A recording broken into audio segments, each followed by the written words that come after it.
2000 sculptures जो हैं छोटे बड़े मिलाकर जो है पूरे वर्ल्ड में बन चुके हैं अभी तक राम सुतार जी के स्टूडियो में, क्योंकि इसमें एक बहुत बड़ा स्टूडियो चाहिए होता है, कास्टिंग चाहिए होती है। कितने लोगों की टीम है सर आपके? हमें 150 लोगों की टीम है अभी, और जो अभी 350 फुट का स्टैचू बना रहे हैं, तो वो नंबर जो है शायद 500 तक हो जाएगा। तो ये आप समझिए कि एक पूरी कंपनी चल रही है।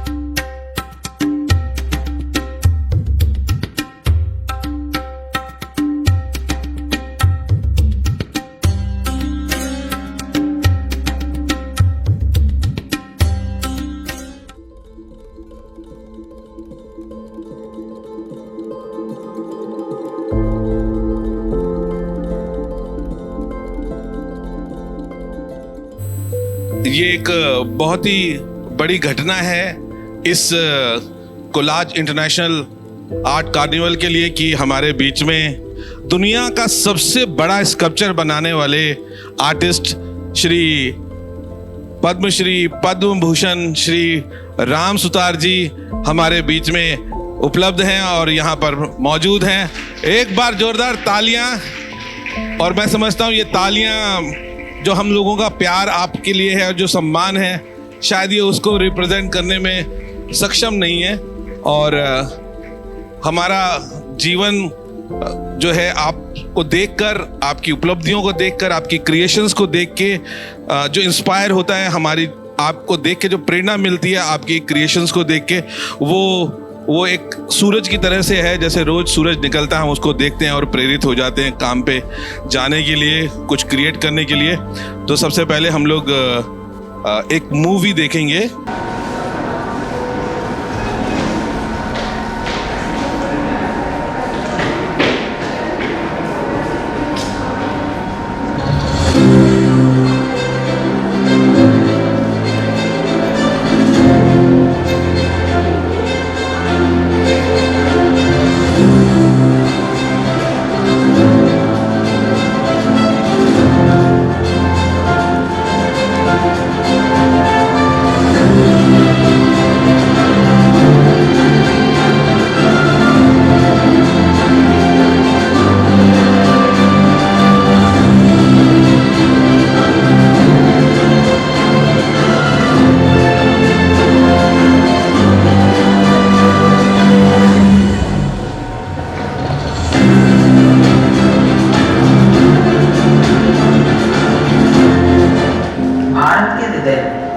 जीवन के शोर शराबे के बीच एक मूर्तिकार की मूक निपुणता निहित है, जिसके हाथों ने देश के इतिहास और विरासत को आकार दिया। डॉक्टर राम सुतार भारतीय कलात्मकता के इतिहास में अंकित एक नाम। उनके हाथों ने न केवल पत्थर बल्कि भारत की आत्मा का सार पढ़ा। हमारे भाग्य को आकार देने वाले नेताओं की विशाल शख्सियतों से लेकर पीढ़ियों को प्रेरित करने वाले संतों के शांत चेहरों तक डॉक्टर सुतार की रचनाएं कालजयी स्मारक के रूप में खड़ी हैं। ये जो हमारा काम है, जो हमारे पिताजी ने शुरू किया था, और उनका जो पहले जो काम उन्होंने किया था वो 1947 में पहली उन्होंने मूर्ति बनाई थी, और उसके बाद धीरे धीरे वो क्ले का काम करके और फिर जीएसपी फंड में गए। 1925 को महाराष्ट्र के गोंदूर में जन्मी डॉक्टर सुतार की शुरुआती रुचि कला में विकसित हुई। उन्हें जो भी सामग्री मिला करती उससे ही स्केचिंग और मूर्ति कला का काम किया करते थे। 47 में एक शैडो का स्टैचू बना, जहाँ पहला लोग रहते हैं उनकी अच्छा शरीर कैसा होना चाहिए, इस तरह से मूर्ति बनाई। उसके बाद पादरी एक में एक ऐसे टीचर थे, उन्होंने मेरा काम देख के कहा कि आप गांधी जी की मूर्ति बनाइए। तो मैंने उस तरह में एक दो फोटोग्राफ लिया था। उसके मुताबिक मैंने गांधी जी का बस्ट बनाया है। 99 वर्ष की उल्लेखनीय आयु में डॉक्टर राम सुतार अपने अद्वितीय समर्पण और असीम रचनात्मकता का प्रदर्शन करते हुए एक साथ कई परियोजनाओं को पूरा करते हुए अपनी विरासत को गढ़ना अभी भी जारी रख रही है। अभी हम लोग बहुत बड़े बड़े प्रोजेक्ट्स पे काम कर रहे हैं। सबसे बड़ा प्रोजेक्ट जो पैदा हुआ वो सरदार पटेल का स्टैचू हुआ, जो कि वर्ल्ड्स बिगेस्ट स्टैचू है, जिसकी ऊंचाई, स्टैचू की ऊंचाई 522 फुट है और टोटल इंक्लूडिंग बिल्डिंग जो पेडेस्टल है नीचे वो 182 मीटर्स है। उसके बाद जो सबसे बड़ी मूर्ति बनने वाली है वो है शिवाजी महाराज की मूर्ति, जो कि अरेबियन सी में बनने वाली है, जिसके अंदर मूर्ति का साइज 400 फुट का होगा और जो नीचे बिल्डिंग हो 200 फुट ऊंची होगी, 20 मंजिल की बिल्डिंग होगी। और उससे भी बड़ा जो काम होने वाला है वो है भगवान श्री राम की मूर्ति, जो कि सरयू नदी किनारे अयोध्या में बनने का प्रोग्राम है, प्लानिंग है। अभी फिलहाल मंदिर में काम चल रहा है। मंदिर के काम होने के बाद वो बड़ी मूर्ति का भी काम शुरू हो सकता है। मूर्तिकला की भौतिक आंख से लेकर रचनात्मक अभिव्यक्ति की जटिल बारीकियों तक प्रत्येक बाधा का सामना अटूट संकल्प और अद्वितीय जुनून से किया जाता है। पर वो चुनौतियां होती किस प्रकार की हैं? जब हम मूर्तियां बनाते हैं तो स्केल के ऊपर डिपेंड करता है कि कितना बड़ा काम है या कितना छोटा काम है और कितना एफर्ट लगेगा। जितना छोटा काम होगा उसके अंदर बहुत बारीकी से छोटे छोटे टूल से काम करना पड़ेगा।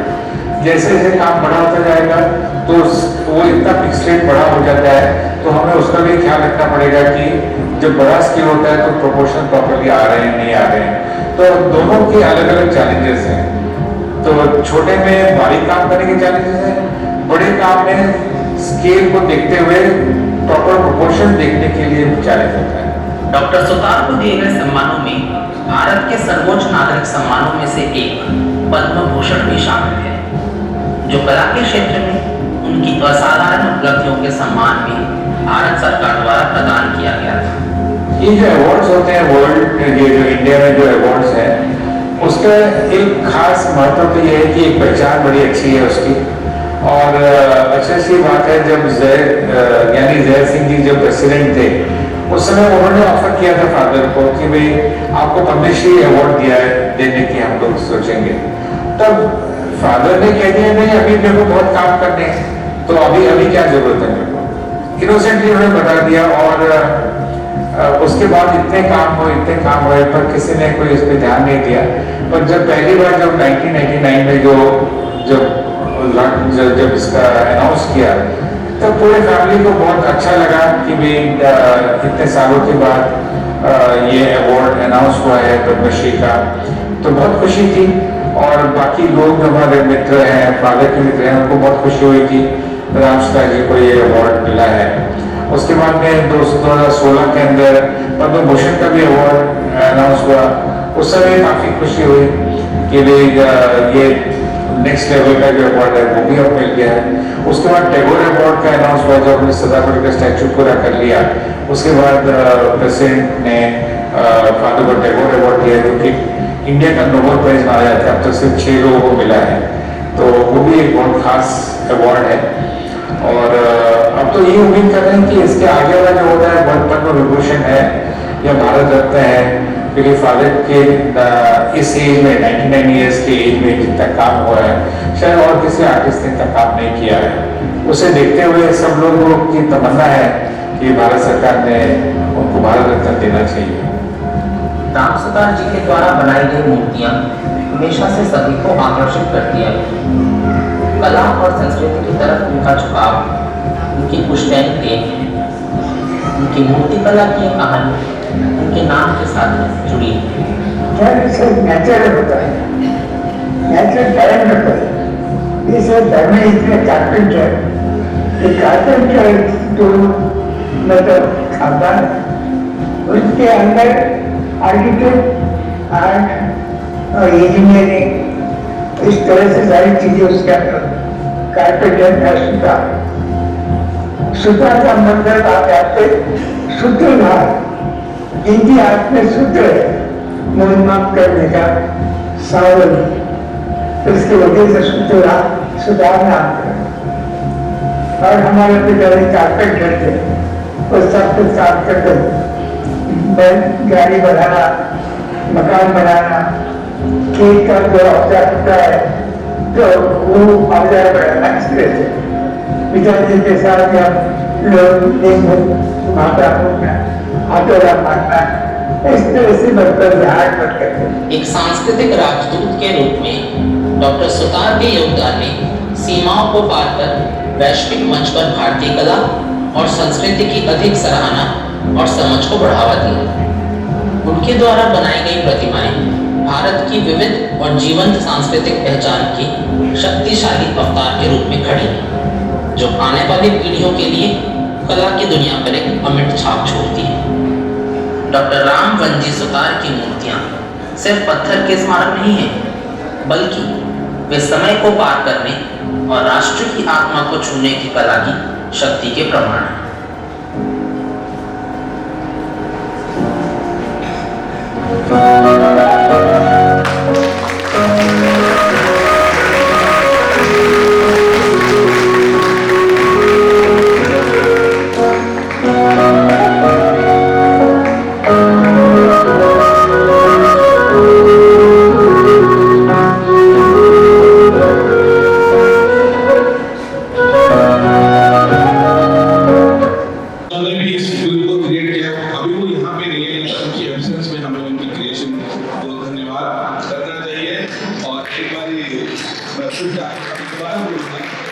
इस फिल्म को बनाने वाले सभी पूरी टीम को जिन्होंने ये फिल्म बनाई है, बड़ी मेहनत से बनाई है, बहुत खूबसूरत मूवी बनाई है आप को बेचा है। और तो फिर मैं मंच पे बुलाना चाहता हूँ अनिल सर, खुलवाता हूँ। सर प्लीज मंच पर आए। Anil Sutar,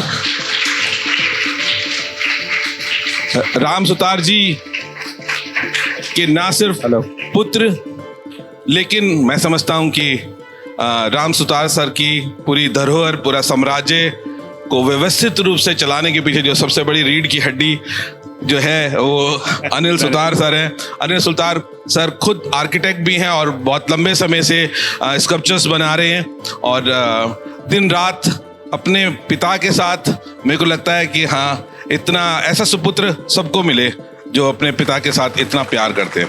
thank you so much sir. Thank you. अभी आपने फिल्म देखी, मेरे ख्याल से एक बहुत यंग स्टूडेंट है जो पिछले महीने मेरे पास आया और कहने लगा कि राम सुतार जी मुझे एक फिल्म करनी है, तो क्या मेरे को आप परमिशन देंगे? तो मैंने कहा ज़रूर करिए। तो आए स्टूडियो में, देखा तो बहुत प्रभावित हुए और उन्होंने काफ़ी पढ़ रखा था पिताजी के बारे में। तो उन्होंने कहा कि मैं फिल्म बनाना चाहता हूँ, मेरे को 3 दिन चाहिए होंगे। तो मैंने कहा कोई प्रॉब्लम नहीं है। तो आए वो लड़के काफ़ी सारे और काफ़ी एंथुसियास्टिक थे और अच्छी फिल्म बनाई मेरे ख्याल से उन्होंने। और मैंने उनको आज सुबह फ़ोन करके भी बताया कि मैंने कहा आज एक ऐसा मौका है जहाँ बहुत लोग ये फिल्म देख पाएंगे, तो आप भी क्यों नहीं आ जाते। पर वो कहीं व्यस्त थे इसलिए वो आज आ नहीं पाए। पर वो कह रहे थे कि जब भी आप ये फिल्म चलाएँगे तो कौन कौन देख रहे हैं, थोड़ा सा वीडियो मेरे को फ़ोटो भेजें। तो मैंने थोड़ा शूट कर लिया है, उनको ज़रूर भेजूंगा और उनको अप्रिसिएशन के वर्ड जो अश्विनी जी ने बताए वो ज़रूर बताऊंगा उनको मैं। तो एक जर्नी, बहुत लंबी जर्नी है फादर की, जो 1925 का बर्थ है फादर का गोंदूर में, जो कि एक छोटा सा विलेज है, धुलिया प्रांत के अंदर एक डिस्ट्रिक्ट है। और वहाँ छोटे से गांव में एक छोटे से घर में कारपेंटर के फैमिली में फादर का जन्म हुआ, जहाँ पर जैसे पिताजी ने बताया इंटरव्यू के अंदर, हमारी कारपेंटर्स फैमिली है। और कारपेंटर का जो काम होता था गांव में, वो क्या होता था कि जो गांव में जितने खेती करने वाले लोग हैं उनके औजार बना के देने, उस समय लकड़ी के घर होते थे तो लकड़ी के घर बना के देने, और भी जो काम होते थे, लोहार का काम है वो करना। तो बचपन से पिताजी को वो उस माहौल में रहने का मौका मिला। पर पिताजी में एक थोड़ी अलग बात थी, वो मदर के साथ ज़्यादा रहते थे। और घर पे जैसे पुराने गाँव में क्या होता था कि काऊ डंग लेके, मिट्टी लेके पूरे फर्श पे लगाया जाता था, दीवार पे लगाया जाता था, और मिट्टी की दीवारें होती थी। और उस पर जब वो करते थे, लिपाई करते थे हमारी ग्रैंड मदर, तो पिताजी उस पर चौक से अलग अलग चित्र बनाया करते थे। और ग्रैनरी होती थी का बड़ा सा, जिसके अंदर गेहूँ रख दिया और नीचे से फिर निकालते थे। उस पर कभी शिवाजी बनाए, कभी अलग अलग जो कैरेक्टर्स होते वो बनाते थे, घोड़ा बना दिया या इस टाइप के जो चित्र बनाते थे। एक उनको इंस्पिरेशन मिलती थी। और वहाँ गांव में एक छोटा सा तालाब था, तो हमारी जब ग्रैंड मदर जब जाती थी वहाँ पर कपड़े धोने के लिए वगैरह, तो वहाँ तालाब की मिट्टी हुआ करती थी। तो पिताजी वो मिट्टी इकट्ठा करके उसमें से कोई छोटे छोटे खिलौने बनाया करते थे, कभी गणेश बना दिया, कभी कुछ कर दिया। एक खास बात है कि हमारे जो ग्रैंडफादर थे वो लकड़ी में भी गणेश जी की मूर्तियां बनाते थे। जब घर बनाते थे तो उसके दहलीज तो नीचे होती है, पर जो ऊपर जगह होती है वहाँ पर गणेश जी की मूर्ति जरूर कार्व करते थे लकड़ी में। और वही देखते हुए हमारे फादर को बहुत इंस्पिरेशन भी मिली। और जब स्कूल में जाते थे तो टीचर लोग उनसे कहते थे कि भाई हमारे लिए गणेश पूजा आ रही है, तो चलो एक छोटा सा गणेश की मूर्ति हमें बना के दीजिए। तो पिताजी मिट्टी में से गणेश की मूर्तियां बना के उनको देते थे। इसी हिसाब से करते करते पिताजी पेंटिंग भी करने लगे पेंसिल से, जैसे भी है। और एक श्री राम कृष्ण जोशी एक आर्ट टीचर थे धुलिया में, जो टीचर्स आर्ट ट्रेनिंग कॉलेज के अंदर स्टूडेंट्स कैसे टीचर बने उसके लिए एजुकेशन देते थे। तो पिताजी को उनके बारे में पता चला धुलिया में कि भाई वो ऐसे टीचर हैं। तो फादर उनके पास गए, अपना कुछ काम दिखाया तो और कहा कि मैं बहुत गरीब घर से हूँ, तो क्या मेरे को आपके यहाँ मैं सीख सकता हूँ? तो उन्होंने बहुत खुशी से कहा कि हाँ ज़रूर, तो आप आते जाओ रोज़। काफ़ी दिन से वो 4 किलोमीटर दूर जो गाँव था, पिताजी रोज़ वहाँ से पैदल चल के 4 किलोमीटर जाते थे, दिन भर वहाँ के, फिर शाम को फिर लौटते थे। जब वो टीचर ने देखा श्री राम कृष्ण जोशी जी ने कि ये रोज लड़का पैदल जाता है और वापस आता है, तो क्यों ना इसको घर पे ही रख लें। तो वो शादी नहीं की थी उन्होंने, तो उनकी मदर थी। तो उन्होंने मदर से पूछा कि ये लड़का रोज इतना चल के आता है, क्यों ना हम इसको अपने यहाँ ही रख लें। तो पिताजी को उन्होंने ऑफर किया भी आप यहीं रहो। और पिताजी का इतना मिलनसार स्वभाव था, तो अपना घर के माफिक वहाँ रह के वहाँ गुरुजी की सेवा करने, कपड़े धोने, बर्तन मांजने, खाना में हाथ बटाना करते करते वो एक फैमिली मेंबर बन गए और वहीं रहते रहते सीखे भी। अब जब वो गुरुजी ने देखा कि भाई इसके पास कोई पैसे तो है नहीं, तो जो टीचर्स जो आते थे सीखने के लिए स्टूडेंट्स, उनको पोस्टर्स की जरूरत पड़ती थी। तो फादर से पोस्टर्स बनवा के 25 पैसे 15 पैसे ऐसे वो टीचर्स के लिए पोस्टर बनाते थे फादर। और वो पोस्टर उनको देने के बाद वो पोस्टर्स अपने स्कूल में जाके पढ़ाने के टाइम में काम में लाते थे कि कैसे स्केचिंग की जाती है। और ये जो पैसे मिलते थे ये फादर को मिलते थे, जो कि फादर अपने घर में जाके अपने पिताजी को दे दिया करते थे। तो इस हिसाब से इनका चला। फिर बाद में जब एक गांव में, वहाँ नेर करके गांव है और वहीं रिलेशन थे गुरुजी के, तो वहाँ पर एक अखाड़ा था। तो वहाँ पर पिताजी से कहा भी ये इतने जो स्टूडेंट्स हैं जो अपनी बॉडी बिल्डर के तरह से यहाँ पर आते हैं, अखाड़े में काम करते हैं, इनको एक प्रोत्साहन के तौर पे कोई मूर्ति बनाई जाए। तो एक छोटा फादर ने फोटोग्राफ देखा वहाँ पर और 6.5 फुट की एक मूर्ति बॉडी बिल्डर, जिसको फादर सैंडो कहते हैं, उस समय बॉडी बिल्डर को सैंडो कहते थे। तो एक बॉडी बिल्डर की उन्हें सीमेंट में मूर्ति बनाई, जबकि कॉलेज ऑफ आर्ट में भी नहीं गए थे, पर एक मूर्ति को एक अच्छी बॉडी कैसे होनी चाहिए वो दिखाते हुए उन्होंने बनाया। फिर बाद में गांधी जी की मूर्ति बनाई। धीरे धीरे स्कल्पचर में उनका रुझान बढ़ता गया और करते गए। और 48 में फिर जब गांधी जी की एक मूर्ति स्कूल में लगनी थी, तो पिताजी को 100 रुपए दे के वो मूर्ति फादर ने बना के दी सीमेंट में, जो आज भी वहाँ पर है। उसके बाद में 3 स्कूल और थे जहाँ पर और मूर्तियाँ बनाई, जिसके बाद एवज में उनको 350 रुपये मिले। तो तब से फादर का एक जर्नी ऐसा शुरू हुआ जहाँ पर कुछ काम करने पे उनको पैसे भी मिलते रहे। और फिर वो गुरुजी ने सोचा कि भी क्यों ना इनको जीजस स्कूल ऑफ आर्ट में डाला जाए। तो वो फादर को Jesus school of art Bombay लेके गए और वहाँ पर अपने ब्रदर के यहाँ रहने का इंतज़ाम किया, खाने का इंतज़ाम किया, और हर महीने 25 रुपए दे के भेजते थे, जिससे कि आर्ट मटेरियल वो खरीद पाएं और आर्ट कॉलेज ज्वाइन कर पाएं। जैसे ही इन्होंने आर्ट कॉलेज ज्वाइन किया तो टीचर्स ने देखा कि इनका काम तो इतना अच्छा है, इनको मोल्डिंग भी आती है, सीमेंट में कास्टिंग भी कर लेते हैं। तो उन्होंने कहा कि आप सीधा 2nd ईयर में जाके बैठ जाइए। तो 1st ईयर तो अवॉइड हो गया, 2nd ईयर में आ गए और अगले 4 साल इतना अच्छा काम किया कि इनको गोल्ड मेडल मिला। 4 साल फर्स्ट क्लास आने में मेयो गोल्ड मेडल कहते हैं, वो मिला। ऐसे इनकी जर्नी शुरू हुई। और कॉलेज ऑफ आर्ट में रहते और भी जो आर्टिस्ट थे बॉम्बे में, महात्रे जी थे या और भी थे, तो उनके यहाँ भी जाके काम करते थे। जहाँ गणेश जी की मूर्तियाँ बनती थी वहाँ भी जाके रात दिन काम करते थे, जिससे पैसे मिले और फिर घर में भी भेज पाए। ऐसा जर्नी शुरू हुआ। और उसके बाद में फादर को मौका मिला एलोरा केव्स में आर्कियोलॉजिकल डिपार्टमेंट के साथ में काम करने का, जहां उन्होंने पुरानी टूटी हुई जो मूर्तियां थी उसको रिपेयर किया, और ऐसा रिपेयर किया कि किसी को जॉइंट नजर नहीं आता है। कॉपर पिंस डाल के, सीमेंट में ये केमिकल्स डाल के, पिगमेंट्स डाल के उसे ऐसा मिलाया है कि कोई देख नहीं पाता कि ये कहीं पहले टूटी हुई मूर्ति थी। 4 साल वहाँ करने के बाद में फादर को मौका मिला दिल्ली आने का, और यहाँ DAVP में उन्होंने 1 साल काम करने के लिए ज्वाइन किया। और उस समय केवल थोड़े कपड़े, एक टॉवल लेके फादर दिल्ली पहुंचे एक नए शहर में। और शुरू के दिन ऐसे रहे कि DAVP में जो उनका ऑफिस का टेबल था वहीं रात को सोते थे। और कुछ महीनों के बाद में जब मेरे को और मेरी मदर को यहाँ दिल्ली बुलाया, तब उन्होंने कहीं एक लाजपत नगर में एक छोटा सा कमरा लिया, जिसका किराए में कैसे 75 रुपये था। और ये बात है 1959 की, जब फादर यहाँ पर आए। और आने के बाद में 1 साल उन्हें काम किया, पर वो खुश नहीं थे। तो उन्होंने क्या सोचा कि भाई और कोई काम मिल जाए तो देखते हैं। उस दौरान प्रगति मैदान में भी एग्रीकल्चर फेयर होने वाला था, और किसने कहा भी वहाँ कुछ मूर्तियाँ बन सकती हैं, तो आप कुछ मूर्तियाँ बनाइए एग्रीकल्चर पे। तो फादर ने 2 मॉडल्स बनाए, 3 फुट के, 2 फुट के, और वहाँ पर जाके दिखाए। तो उनको बहुत पसंद आए, और उन्होंने कहा कि आप बनाइए, 13 फुट की 2 मूर्तियाँ हैं जो गेट पे लगने वाली हैं, तो वो बनाइए आप। तो फादर ने फिर वो काम तो ले लिया। और जब DAVP में जो उनके चेयरमैन थे, उनको पता चला कि इनको ऐसा काम मिल रहा है, तो उन्होंने कहा नहीं, आप ये काम नहीं कर सकते, क्योंकि गवर्नमेंट एम्प्लॉय होने के नाते आप प्राइवेटली काम नहीं कर सकते। इसमें हुआ क्या, फिर पिताजी कहा मैं तो काम करूँगा। कहता आपको जॉब छोड़नी पड़ जाएगी। तो फादर कहा मैं जॉब छोड़ देता हूँ। उन्होंने बहुत प्रयत्न किया कि एग्रीकल्चर फेयर में फ़ोन करके भी इनको काम ना दिया जाए, क्योंकि गवर्नमेंट एम्प्लॉय है।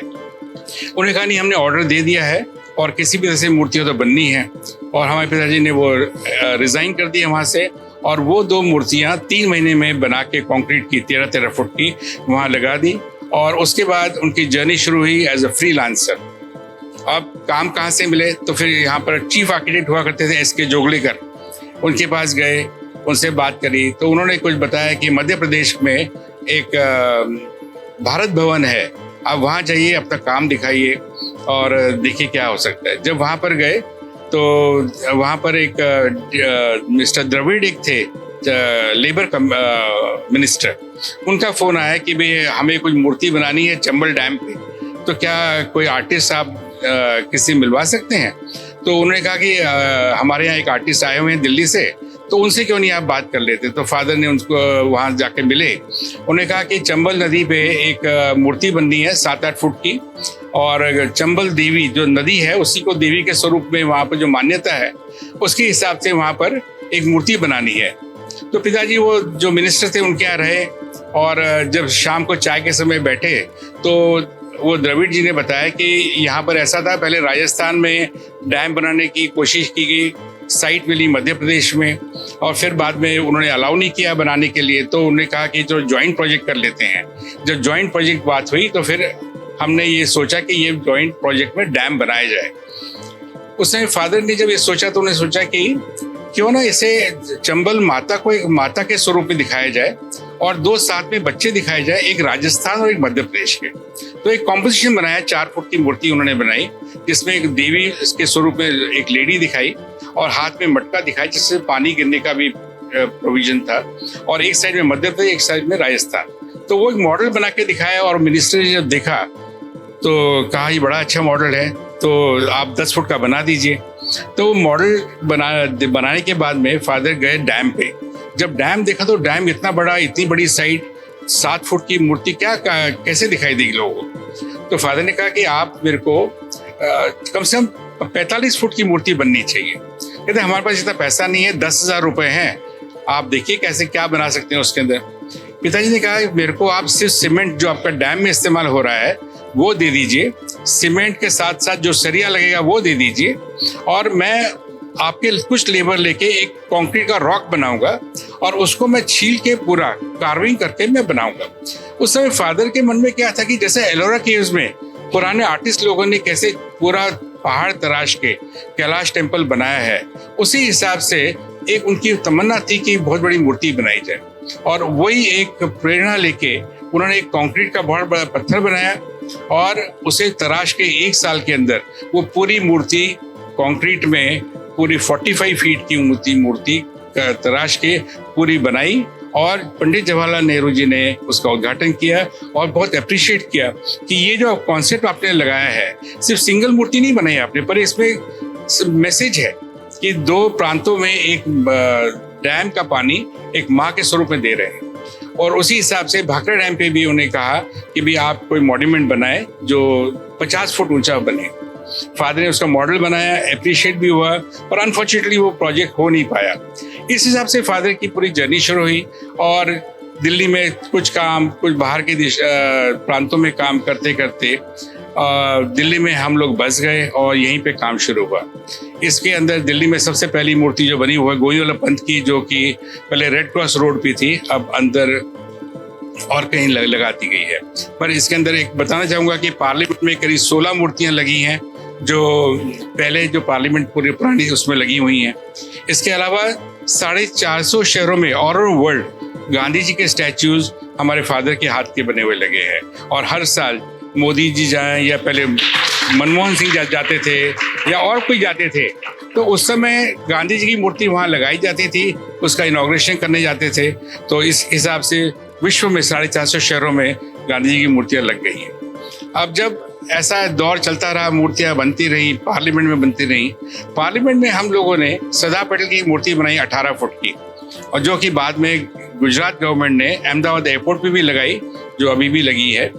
जब मोदी जी ने, प्राइम मिनिस्टर मोदी जी ने जब सोचा कि भाई सरदार पटेल की बहुत बड़ी मूर्ति बनानी है, तो उन्होंने एक आर्किटेक्ट है माइकल ग्रेव्स, अमेरिका के, जो अभी नहीं है, उनको अपॉइंट किया कि भाई आप यहाँ का डिज़ाइन करें और बताएं किस टाइप से मूर्ति बनाई जाए। तो उन्होंने बिल्डिंग का डिज़ाइन तो कर दिया, फिर उन्होंने कहा कि मूर्ति के लिए किसी हिस्टोरियन को बुलाते हैं जो कि बताएगा किस टाइप की मूर्ति होनी चाहिए। तो जब उन्होंने उनको अपॉइंट किया, हिस्टोरियन को, प्रिंसटन यूनिवर्सिटी से आए थे, उन्होंने पूरे इंडिया में सब सरदार पटेल जी की मूर्तियाँ देखी, उनकी डॉक्यूमेंट्री फिल्म्स देखी, उनकी वेशभूषा देखी, म्यूजियम में देखा।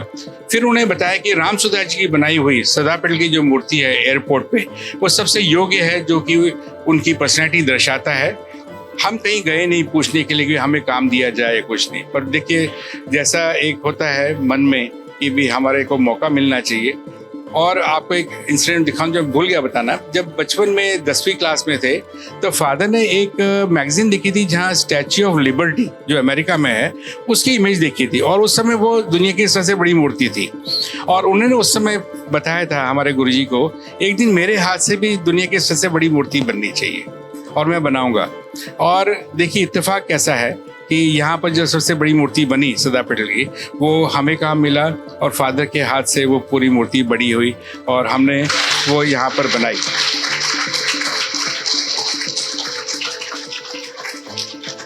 इसमें ये होता है, फादर हमें कहते हैं कि हमें लक्ष्य जरूर बड़ा रखना चाहिए, और आज आप यदि कोई बीज बोएंगे तो हो सकता है 10 साल के बाद वो ज़रूर आएगा और बड़ा पेड़ बन सकता है।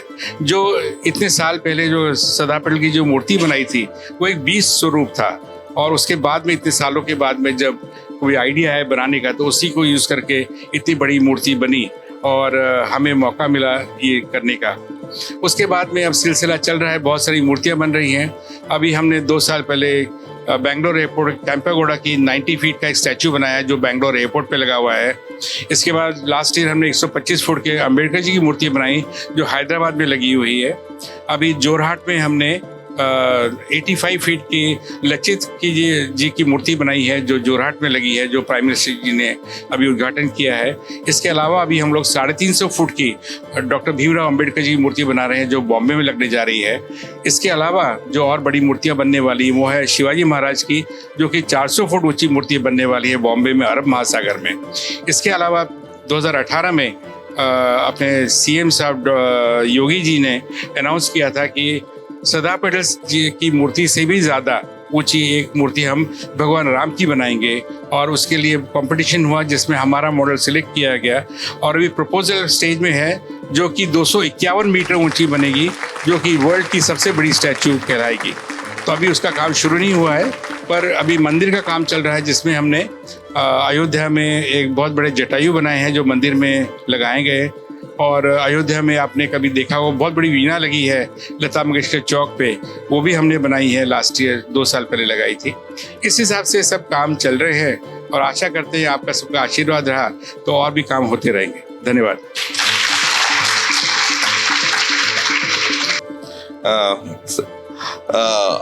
अनिल जी के अलावा जो मतलब सुतार सर हैं, अपने 100वें साल में हैं वो, 99 क्रॉस कर चुके हैं, अपने 100वें साल को जी रहे हैं वो इस वक्त। उनको आते हुए आपने देखा होगा, बसिन सर आगे आ जाओ प्लीज। उनको आते हुए आपने देखा होगा, उन्होंने किसी की मदद नहीं मांगी हाथ पकड़ने के लिए कि हाँ मेरे को पकड़ के, खुद चल के आए हैं। और हम लोग बहुत ही भाग्यशाली समझते हैं खुद को, क्योंकि जो अभी कुछ दिनों पहले ही 13 जनवरी को सोना में आर्ट कैंप हुआ था, वहाँ पे राम सुतार सर जो हैं चीफ गेस्ट थे। और वहाँ सर्दी की इस सर्दी में ठिठुरते दिन में राम सुतार सर को लेकर अनिल सर आ भी गए और वहाँ पर भी सर ने बिना किसी सहारे के वहाँ पर अपनी मौजूदगी 2.5 घंटे वहाँ रहे हैं। और सारे आर्टिस्ट लोगों को उनके आने मात्र से ही इतनी ऊर्जा मिल गई थी और इतनी बड़ी प्रेरणा मिली कि हाँ, हम सब सोच रहे थे कि क्या एक दिन हम ऐसा दिन देख पाएंगे। उपलब्धियां तो चलो बहुत दूर की बात है, क्या हम लोगों ने ऐसा खाया है, हमने ऐसे कर्म किए हैं कि हम लोग, ईश्वर इतनी कृपा रखे हम पे। तो राम सुतार सर का बाकी सारा बातें हटा भी दें तो मात्र 100 साल का होना और इस स्वस्थ अवस्था में होना, मैं कहता हूं ऐसा करता है कि जैसे कि उनके चरणों के आगे लेट जाएं हम लोग।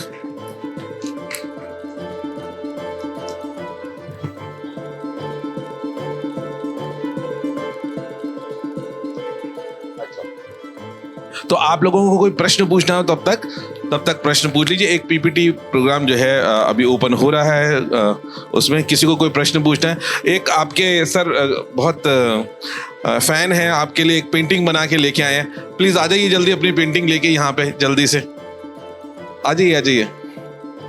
वो आपको 2 साल से जो है चीज कर रहे हैं। आई डोंट नो, मैं पर्सनली नहीं जानता उनको। हाँ जी, अगर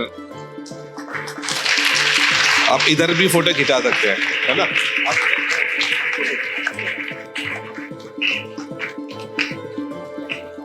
हाँ, मैं तो आ ही जाऊंगा।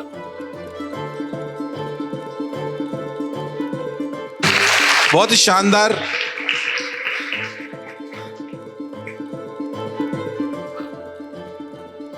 और मुझे काफी देर से आप अपना शुभ नाम तो बताएं कम से कम। हरी सिंह। हरी सिंह नाम है इनका। कहाँ रहते हैं आप? मैं गुड़गांव से। आप गुड़गांव में रहते हैं और कब से पेंटिंग कर रहे हैं? 40 साल से ज्यादा हो गया आर्ट वर्क करते हुए। एक बार जोरदार तालियां इनके लिए। ईश्वर आपको ऐसे ही आर्ट की जो सरस्वती की जो ज्ञान है वो आपको मिलता रहे और ऐसा जेस्चर भी आपके मन में आता रहे कि जो बड़े हमारे सीनियर लोग हैं जिनको देखकर प्रेरणा मिलती है और उनके लिए आपके मन में ये शिद्दत रहे कि हाँ, हम उनको कुछ भेंट कर पाएं, चाहे कुछ भी हो, कम से कम उनको भेंट करने का भाव मन में आना ये बहुत बड़ी बात है। Thank you so much.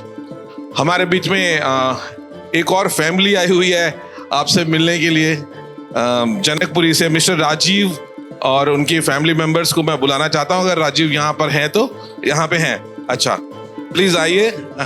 सुबह उनको पता चला कि राम सुतार सर आ रहे हैं और एक बच्चा जो है 10th क्लास में है, वो बहुत अच्छी पेंटिंग करता है, उसका बड़ा सपना था आपसे मिलने का। तो ये बच्चा जो है दर्श इसका नाम, और ये राजीव मल्होत्रा नाम है, ये इनके फर्स्ट कजन हैं। राजीव जी की वाइफ ये हैं, उनकी वाइफ ये हैं, और ये इनका बेटा है ना? तो तुम खड़े ऐसे हो, मैं क्या करूं? तो एक छोड़ के खड़े हो गए। बच्चा यहाँ खड़ा है, बीच में फिर दूसरा बंदा खड़ा है, तो मेरी गलती थोड़ी ना है उसके अंदर। राजीव जी बैठ जाइए प्लीज, है ना? थोड़ा एडजस्ट करो, मैं खींचता हूँ।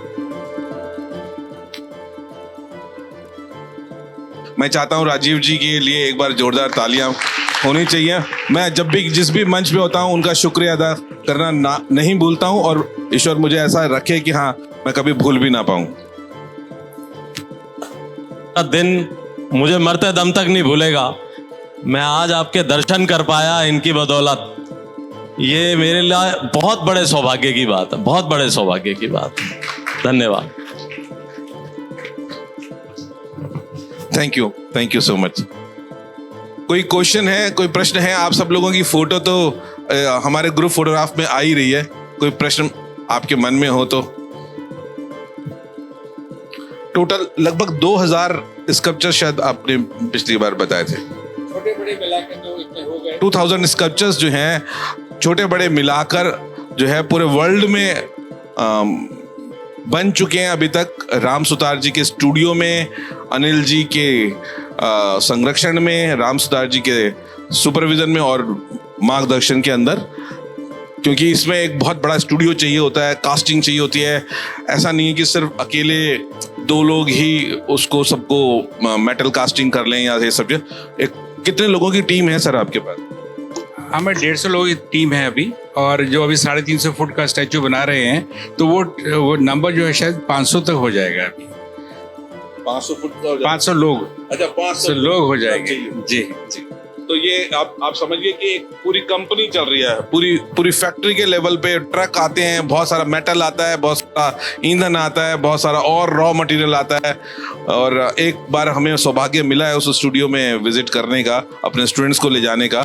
तो एक शहर है वो अपने आप में, एक पूरा स्कल्पचर की दुनिया है। इतनी बड़ी बड़ी फाउंड्रीज लगी हुई हैं, इतने सारे कास्टिंग एरियाज लगे हुए हैं, मेटल गलाने की चीजें लगी हुई हैं। कमाल का एरिया है सर। ये लग गया है, अगर आप कुछ बोलना चाहते हैं। एक चीज छोटा सा कैटलॉग है जो दर्शाता है क्या क्या है। जनरली हमारे क्लाइंट आते हैं तो उनको दिखाते हैं या भेजते हैं। तो ये बेसिकली हमारा कवर पेज है। नेक्स्ट, इसमें आपको दिख रहा है कि क्या क्या बड़े बड़े प्रोजेक्ट्स हम लोग कर रहे हैं। सरदार पटेल का तो कंप्लीटेड प्रोजेक्ट है, और अब ये छत्रपति शिवाजी महाराज का अभी शुरू नहीं हुआ, पर हो जाएगा नेक्स्ट ईयर में। और अभी जो हम लोग हैं वो प्रोग्रेस, जो अम्बेडकर जी की मूर्ति है उसके बारे में जिक्र किया था। 350 फुट का जो स्टैचू बना रहे हैं, और इसका मैं आपको बताऊं, जूता ऑलरेडी बन चुका है जो कि 65 फुट लंबा जूता है, 24 फुट चौड़ा जूता है। तो एक जूते का साइज़ ये है। और अभी तो जब पेट तक पहुँचेंगे तो इसके अंदर 150 फुट बाय 150 फुट का एरिया लगेगा इसका पेट की सब वेल्डिंग करने के लिए। उसके लिए एक नया सेटअप हम लोग कर रहे हैं। और जो सबसे बड़ी मूर्ति बनने वाली है वो है भगवान श्री राम की, जो कि अयोध्या में बनेगी 251 मीटर की, जिसमें बिल्डिंग जो है वो 51 मीटर की रहेगी, और उसके ऊपर 200 मीटर के राम जी की मूर्ति बनेगी जो पैरों से लेके छतरी तक 200 मीटर रहेगा। नेक्स्ट, इसके अलावा जो ये थोड़ा सा आप देखेंगे, जो बेंगलोर में हमने मूर्ति बनाई है केम्पेगौड़ा जी की, वो है 90 फीट है, नीचे 18 फुट का पेडेस्टल है। नेक्स्ट जो लचित जी की बोरफुकन की जो मूर्ति बनाई है और रिसेंटली वो भी कंप्लीट हो गई है, वो 85 फीट का स्टैचू है और 45 फीट का पेडेस्टल है। अभी संभाजी महाराज का एक मूर्ति बना रहे हैं 100 फुट की, जिसके नीचे 40 फुट का पेडेस्टल है, जो कि भी चल रहा है काम, ये पूना में लगने वाली है। इसके बाद हमने भीमराव अंबेडकर जी की एक 125 फुट की मूर्ति बनाई है जो हैदराबाद में इंस्टॉल हो गई, लास्ट ईयर इनॉग्रेशन हो गया। और अभी एक बना रहे हैं, शिव जी की मूर्ति बना रहे हैं जो 153 फुट की है, जो बेंगलोर में बन रही है। एक छोटा सा प्रोफाइल है, क्या क्या हमने किया है, क्या क्या स्टेप्स बनाए, कितनी बड़ी फाउंड्री है, उसके बारे में थोड़ा ब्यौरा दिया गया। इसमें थोड़ा अवार्ड्स का दिखाया है। टैगोर अवार्ड जो मिला, मोदी जी ने कहा था कि सरदार पटेल का स्टैचू जब बन रहा था और इनॉग्रेशन पे गए थे, तब उन्होंने थोड़ा सा कान में बताया फादर कि हम एक आपको अवार्ड देने जा रहे हैं, और वो था टैगोर अवार्ड, जो कि सिर्फ 6 लोगों को मिला है अब तक। It is equivalent to a Nobel prize of India. हाँ।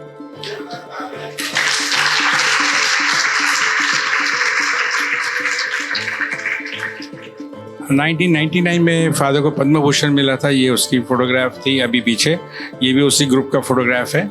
एक पद्मश्री अवार्ड ही मिला था 1999 में, वो उसका फोटोग्राफ है। जब सरदार पटेल का स्टैचू हुआ तो एक फ्रेंच यूनिवर्सिटी ने मेरे को और फादर को ऑनरी डॉक्टरेट की डिग्री दी है, तो क्योंकि सबसे बड़ा स्टैचू बना है इसलिए, तो हम लोग अब डॉक्टर लिख सकते हैं अपने सामने। जी, ये अभी मोदी जी ने उद्घाटन जो किया था, ये उसका फोटोग्राफ है लचित बोरफुकन का, जो 85 फीट का स्टैचू है। पूना एयरपोर्ट पे शिवाजी का स्टैचू रिसेंटली लगाया हम लोगों ने, एक ही दिन दोनों का उद्घाटन हुआ। नेक्स्ट, ग्वालियर एयरपोर्ट पे विजय राजा सिंधिया का भी स्टैचू लगाया, जो एयरपोर्ट पे लगाया 18 फीट का। 18 फीट वीर सावर जी का स्टैचू बनाया है, पोर्ट ब्लेयर में लगा है ये जब इसका देख सकते हैं, ये सीएम आए थे आसाम के, तो जूते का काम चल रहा था, तो उन्होंने विजिट की थी, तो वो आप देख सकते हैं जूते का साइज, जो कि कम से कम 20 फुट लंबा जूता था उसका। नेक्स्ट, ये अम्बेडकर जी का स्टैचू जो हैदराबाद में लगा था, उसका आप देख सकते हैं इनॉग्रेशन पे है, और उसमें आप देख सकते हैं ऊपर वाली फोटोग्राफ में वो इंसान एक स्कैफोल्डिंग में चढ़ा हुआ है, उसका स्केल और जो चेहरे का स्केल है आप देख सकते हैं। ये शिवाजी के स्टैचूज हैं, अहिल्याबाई होलकर का स्टैचू है 18 फुट का। ये जटायु जी की मूर्ति है जो हमने अयोध्या में लगाई है, मंदिर परिसर में है, और आपने देखा होगा जब मोदी जी उद्घाटन कर रहे थे तो जटायु जी की मूर्ति के पास जाके भी फूल चढ़ाए थे, वो यही मूर्ति है वहाँ पर। एक सुहेल देव जी की हमने 40 फुट की मूर्ति बनाई है, आप देख सकते हैं केवल 2 पैरों पे खड़ी है, और ये एक ही ऐसा घोड़े का स्टैचू है जो घोड़े का जो एंगल है बहुत शैलो एंगल है, केवल ये 30 डिग्री से भी कम है, नहीं तो पूरा लोड लेने के लिए वर्टिकल स्टैचू बनाना पड़ता है, जिससे कि पूरा लोड पीछे पैरों पे आए। तो इसका स्ट्रक्चर ऐसा डिज़ाइन किया है कि अभी जैसे घोड़ा छलांग लगाता है उस पोज में बनाया गया है, और 2 पैरों पे केवल इसके अंदर पूरा लोड दिया गया है। ये रिसेंटली वाशिंगटन डीसी में ये 12 फुट का अम्बेडकर का स्टैचू भी लगा था, जो अक्टूबर में उद्घाटन हुआ उसका।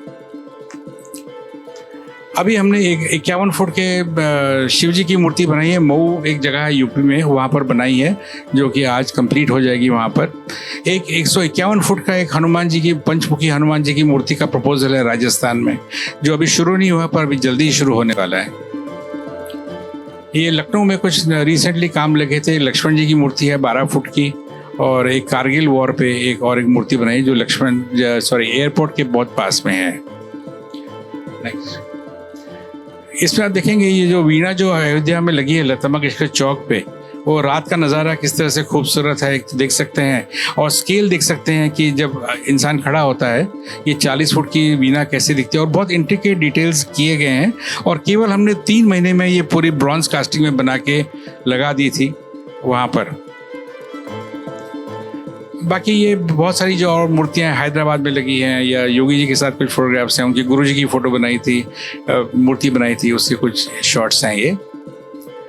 ये मॉरिशस में लगाई हमने 40 फीट लॉन्ग, जो अपने यहाँ 11 मूर्ति जैसे बहुत फेमस है, तो उनको वहाँ चाहिए थी, तो उतनी बड़ी तो नहीं पर 40 फुट लंबी बनाई हमने, जो वहाँ पर एक मेट्रो स्टेशन के सामने LNT ने बनाई है। बाकी बहुत सारे पॉलिटिशियंस से हमारी मुलाकात होती रहती है किसी न किसी प्रोजेक्ट के बारे में, तो उस समय के जो हमारी मीटिंग्स हैं उसके कुछ फोटोग्राफ्स हैं। ये सावरकर जी की जो मूर्ति लगी है यहाँ पर एयरपोर्ट पे, ये बड़े फोटोग्राफ्स हैं जो हम संभाजी की मूर्ति बना रहे हैं। ये गले तक पूरी मूर्ति बन गई है, सिर्फ चेहरे पे काम चल रहा है, और मोस्ट प्रॉब्ली ये जुलाई तक पूरी कंप्लीट हो जाएगी हमारी। ये कैंपेगौड़ा का ही है जो पहले एक प्रपोजल बनाया था, उसका इमेज है ये। जब हम लोग मूर्ति बनाते हैं तो अब मैं थोड़ा सा बताना चाहूँगा बड़ी मूर्ति कैसे बनाते हैं। पहले हमने जैसे 3 फुट का मॉडल बनाया, वो क्लाइंट ने अप्रूव कर दिया। फिर हमने 6 फुट का लाइफ साइज मॉडल बनाया, वो अप्रूव होने के बाद में हमने थर्मोकोल में 1:1 स्केल में CNC मशीन और कंप्यूटर्स का उपयोग करके 1:1 स्केल में पूरी मूर्ति बनाई। ये चेहरे का पार्ट है, और ये नीचे वाला जो हिस्सा है ये भी थर्मोकोल का है। हाई डेंसिटी थर्मोकोल में कार्विंग करके हम बनाते हैं। उस पर डिटेलिंग जो है आप देख सकते हैं, जो रेड कलर में है वो वैक्स से बनाया गया है, उसमें पूरी एम्ब्रॉयडरी दिखाई दी है। नीचे वाली फ़ोटो देखेंगे आपको नज़र आएगा कि एम्ब्रॉयडरी कैसे, हर धागा इसमें दिखाया गया है, और जो भी उसके अंदर शेप्स हैं वो धागे से बना के जैसे बनाते हैं वैसे दिखाया गया है। और इसके लिए जब इतनी डिटेल्स होती हैं तो उसको लॉस्ट वैक्स प्रोसेस से कास्टिंग की जाती है, तो वो तब ऐसे डिटेल्स आती हैं।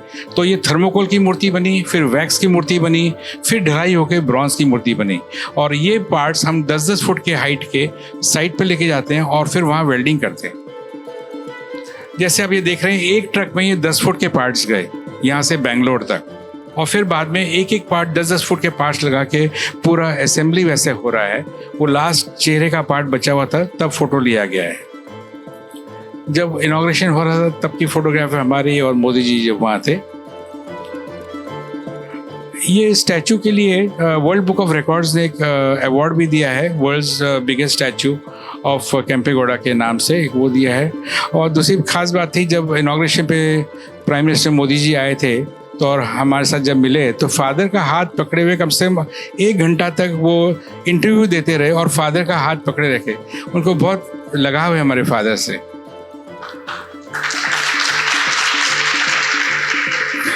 जो केम्पेगौड़ा की जो मूर्ति है उसके नीचे 4 म्यूरल्स बनाए हैं हमने, जो कि 22 फुट बाय 7 फुट के हैं और वो भी ब्रॉन्ज में हैं। ये दर्शाया गया है कि केम्पेगौड़ा की जी के टाइम में उन्होंने क्या क्या कार्य किए, जैसे बेंगलोर शहर को बसाना है, उनके वहाँ मार्केट्स लगाने हैं, फिर भजन पूजन, उसके बारे में भी उन्होंने दिखाया कि भैरव जी की वो पूजा करते थे। फोर्ट बनाए तो फोर्ट के बनाने के डायरेक्शंस देते हुए है कंस्ट्रक्शन सिटी प्लानिंग में। तो उनका पूरा जो भी आएगा वहाँ मूर्ति के पास में, उनको पता चलेगा कि उनके क्या क्या कार्य थे, क्योंकि अब उनको कोई जानता नहीं है, ना देख पाएंगे। तो ये दर्शाता है, म्यूरल्स बनाने का मकसद जो होता है कि लोगों को पता चले कि उन्होंने क्या क्या कार्य किए। ये कुरुक्षेत्र में हमने 40 फुट के विराट रूप जी की मूर्ति बनाई है, 40 फुट ऊंची है, करीब 45 टन इसका वज़न है। और इसके उद्घाटन पे मोहन भागवत जी और हरियाणा के सीएम और ऐसे बहुत से लोग आए थे, वो उसका फोटोग्राफ है। अब ये छोटी छोटी मूर्तियाँ भी बनाते हैं, कुछ सिर्फ बड़ी ही नहीं बनाते, छोटी ही बनाते हैं, तो चलता ही रहता है हर एक टाइप का काम। कुछ म्यूरल्स हैं, कुछ जैन मुनि हैं, उनके बने हुए हैं।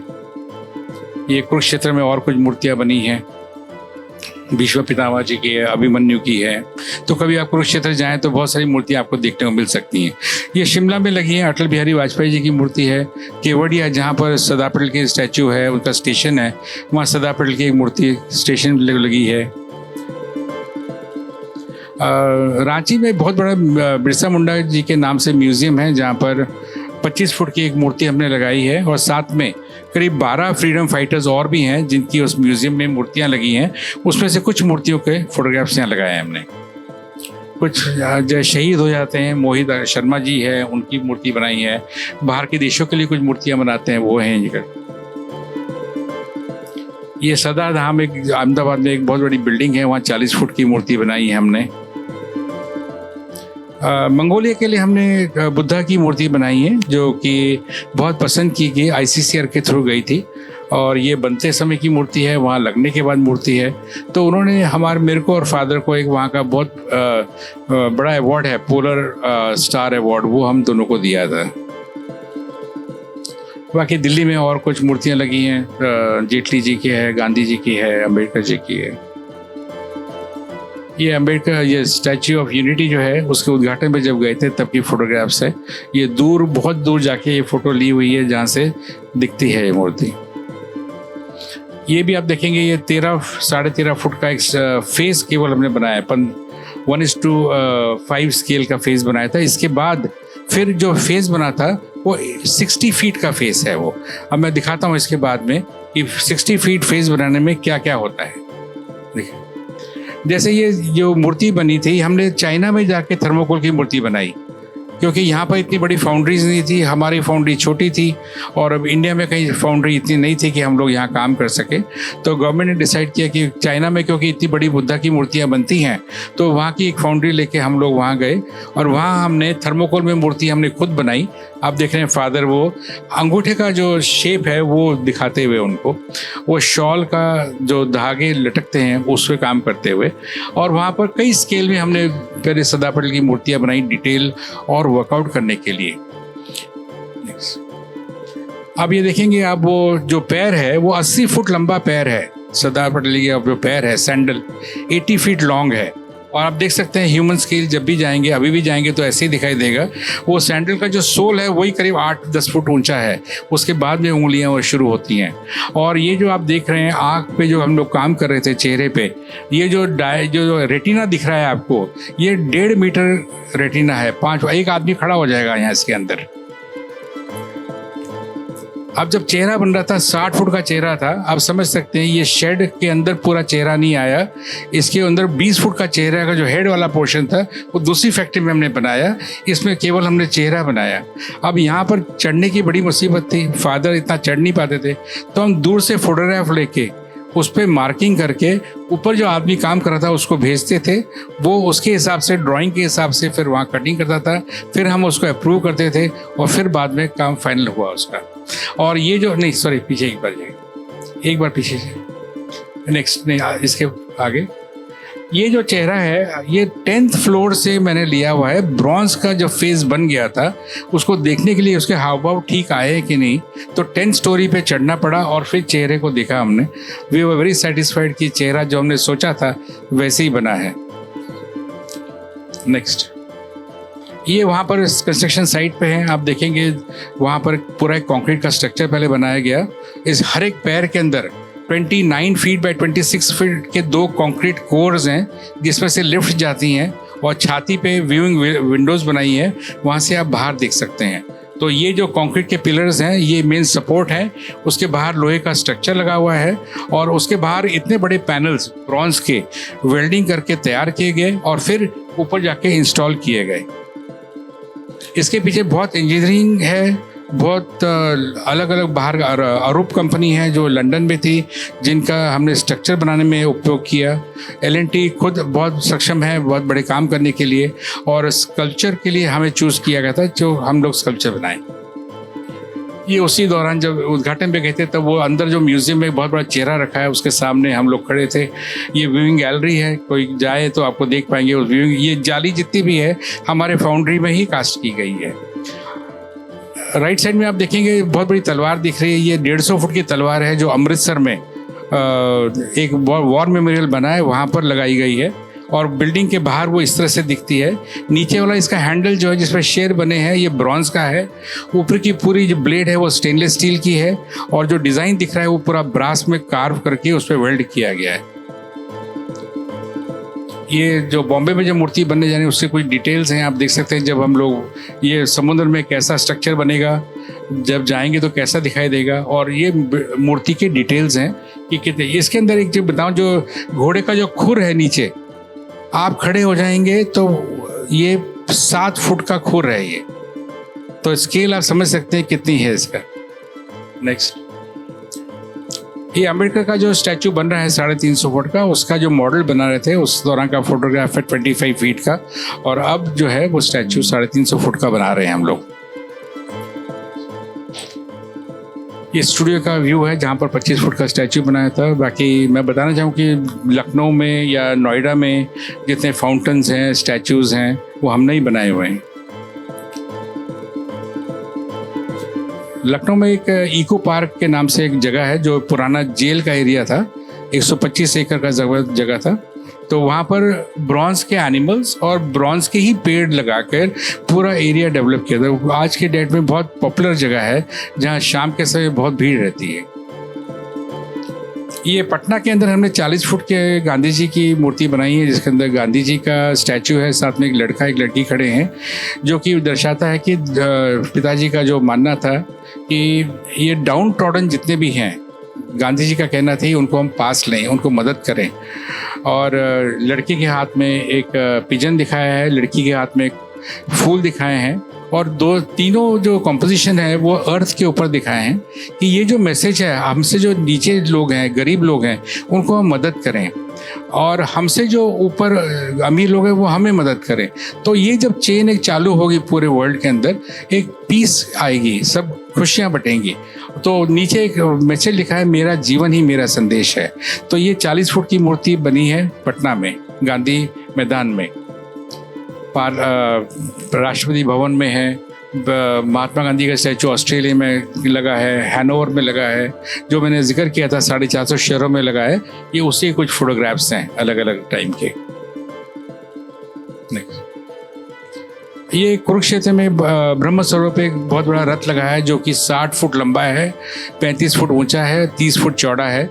इसका वजन 25 टन है। ये 2006 में लगा था वहाँ पर, जिसमें 4 घोड़े दिखाए हैं, कृष्ण और अर्जुन दिखाए हैं। ये क्ले वर्क करते समय के फोटोग्राफ्स हैं, वो ब्रॉन्ज की मूर्तियाँ वेल्ड होते समय की फोटोग्राफ्स हैं।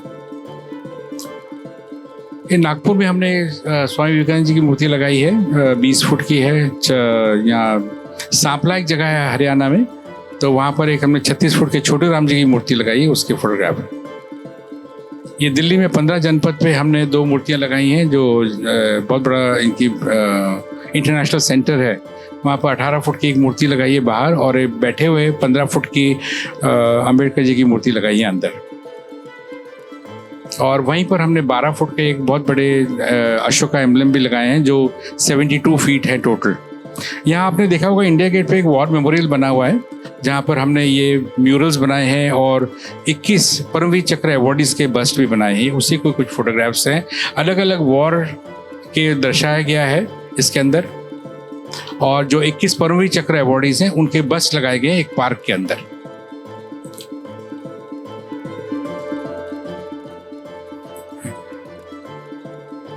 ये और जगह भी, और यूनेस्को में भी मूर्ति लगी है, दिलीप सिंह जुदेव जी की है मध्य प्रदेश में, वहाँ लगी है।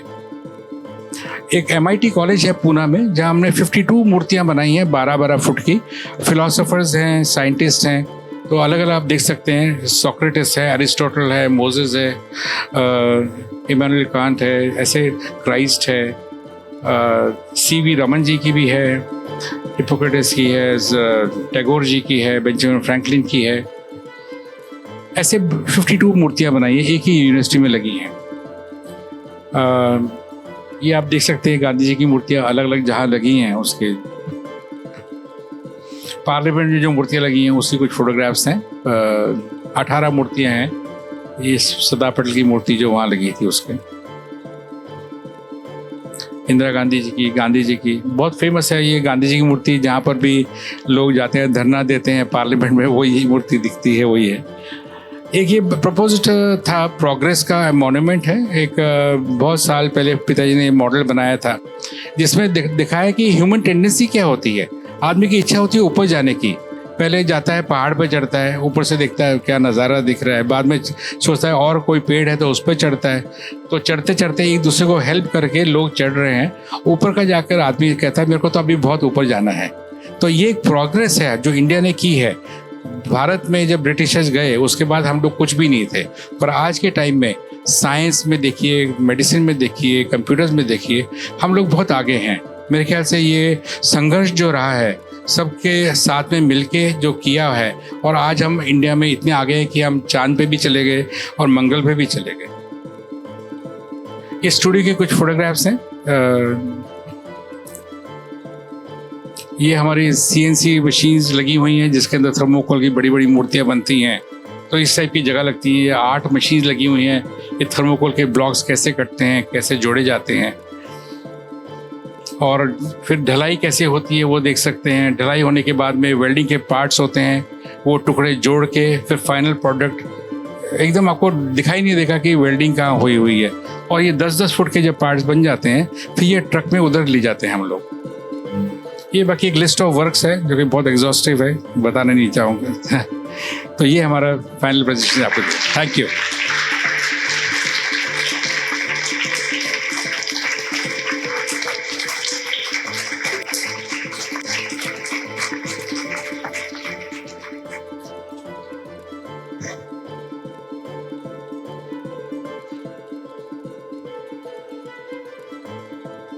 समझ में ये नहीं आता कि हर स्क्रीन की फोटो खींचूं, वीडियो बनाऊं,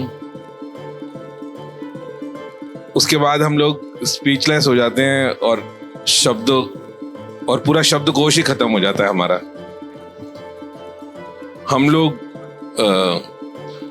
हम भाग्यशाली हैं कि उस एरा में जी रहे हैं,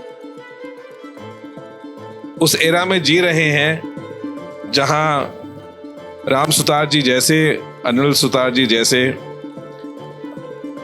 स्कल्पटर जो इतने पूरी दुनिया में आप काम देखा होगा, बॉडी ऑफ वर्क आपको रियलाइज हो रहा होगा कि वो एक स्कल्पचर को हम याद करते हैं और इतना पीछे इतनी बड़ी हिस्ट्री, इतना बड़ा फैक्ट्री एरिया, इतनी बड़ी मेहनत, क्या सच में आपको लगता है कि ये एक जीवन में करना पॉसिबल है?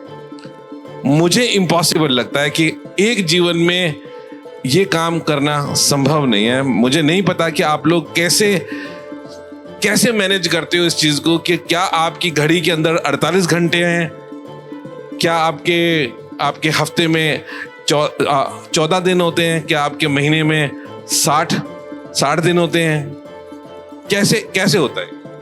एक मैं बताना चाहूँगा, फादर का एक कहना ये है कि आदमी को काम करते जाना चाहिए। ये नहीं सोचना चाहिए कि मैं 10 पेंटिंग बना ली, चलो छोड़ दीजिए, 10 मूर्तियाँ बना छोड़ दें। काम करते जाइए। जैसे पहाड़ पे चढ़ते हैं, आप धीरे धीरे चढ़ते जाएंगे, एक बार जब चोटी पे पहुंच जाएंगे तब आप सोचेंगे अरे मैं कितना चढ़ के ऊपर आ गया। तो वैसे ही हम लोग भी काम करते करते आज इतना काम हो गया। ये तो बहुत कम है अभी इमेजेस, इसकी दुगनी तिगनी इमेजेस हैं, शायद मैं बनाऊंगा तो 2 घंटे लग जाएंगे ऐसे करते समय। तो पिताजी का जो कहना है कि आदमी को हर समय चलते रहना चाहिए, अपना काम करते रहना चाहिए और ये नहीं सोचना चाहिए कि मेरे को अभी 5 और पेंटिंग बनानी है, इतने पे रुक जाऊंगा। ये एक सफ़र है और हमें चलते जाना चाहिए। बाद में समझ आता है कि हम लोग कितना पार करके आ गए। वाह, पूरा जीवन सौंप दिया है, सेंचुरी लगा दी है। हम सबकी दुआएं, हम सब लोगों की शुभकामनाएं हैं कि राम सुतार सर, अनिल सुतार सर हमेशा ऐसे ही आने वाले वर्षों में पूरे भारत को गौरवान्वित करते रहें, पूरे दुनिया को अपने क्रिएशन से नए नए आयाम, उसमें नए नए स्कल्पचर्स, नए नए म्यूरल्स इस दुनिया को दें। अभी और लंबा सफ़र चले और बहुत कुछ हमें आपकी किचन में देखने का मौका मिले। हम सबकी आपके लिए दुआ है। Thank you so much. मैं मंच में बुलाना चाहता हूँ राम सुतार जी को। क्या चढ़ पाएंगे या नीचे? ठीक। तो एक बार हम चाहते हैं कि फूलों से हम स्वागत करें। आप सब लोगों को रिप्रेजेंट करते हुए मैं यहाँ पे बुलाना चाहता हूँ फूलों के गुलदस्ते के साथ मिस्टर स्नेह भसीन जी को, जो कि मेरे जीवन में ना होते तो शायद आज ये पल आप ना देख पा रहे होते। Thank you sir, thank you so much, thank you sir.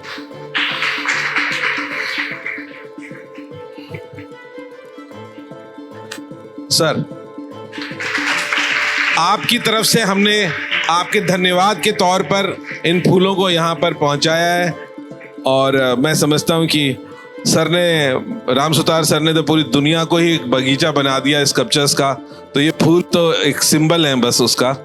और डेफिनेटली आज की शाम कोई घर पे जाके सो नहीं पाएगा, वो सोचेगा कुछ काम ही कर लूं।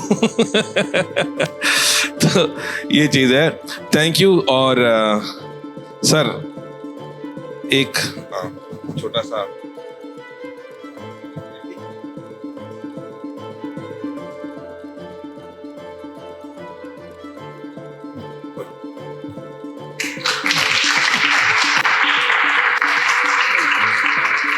Thank you.